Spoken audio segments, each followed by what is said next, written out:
సమస్యను పరిష్కరించండి. ఏపీ ప్రభుత్వానికి జాతీయ ఎస్టీ కమిషన్ ఆదేశం.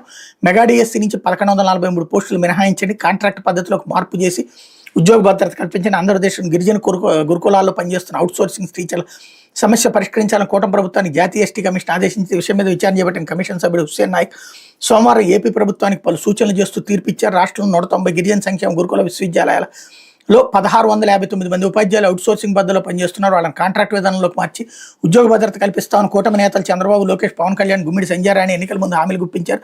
తీరా అధికారంలోకి వచ్చిన కూటమి ప్రభుత్వం డిఎస్సీ ద్వారా గిరిజన గురుకులాల అవుట్సోర్సింగ్ పోస్టులకు ఎసరబెడుతూ ఆ పోస్టులను డిఎస్సీ నోటిఫికేషన్లో చూపించడంతో వాళ్ళంతా ఉద్యోగం కోల్పోయి రోడ్డును పడే పరిస్థితి ఏర్పడింది. దీంతో ఆందోళన చెందిన అవుట్సోర్సింగ్ టీచర్లు తమను డిఎస్సీ నుంచి మినహాయించాలని, కాంట్రాక్ట్ విధానంలోకి మార్పు చేసి ఉద్యోగ భద్రత కల్పించాలని ముఖ్యమంత్రి పవన్ కళ్యాణ్, మంత్రులు లోకేష్, గుమ్మిడి సంజయ్ రాణితో పాటు అధికారులకు అనేక పర్యాయాలు కలిసి వినతులు అందించారు.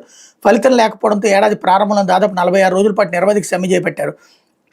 అయినప్పటికీ ప్రభుత్వం స్పందించబడుతూ జాతీయ ఎస్టీ కమిషన్ ఆశ్రయించారు. దీనిపై కమిషన్ విచారణ చేపట్టింది. 3 వాయిదాలకు రాష్ట్ర ప్రభుత్వం నుంచి ఎవరు విచారణకు హాజరు కాకపోవడంతో కమిషన్ సోమవారం తీర్పునిచ్చింది. గిరిజన అవుట్సోర్సింగ్ న్యాయపరమైన డిమాండ్లను అమలు చేయాలంటూ కూటమి ప్రభుత్వాన్ని ఆదేశించింది.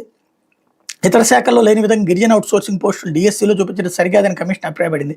వాళ్ళని డిఎస్సీ నుంచి మినహాయించి కాంట్రాక్ట్ పద్ధతిలో మార్పు చేసి ఉద్యోగ భద్రత కల్పించాలని ఆదేశిస్తూ జాతీయ ఎస్టీ కమిషన్ తీర్పు చెప్పింది అన్నట్టు వార్తని హైలైట్ చేశారు.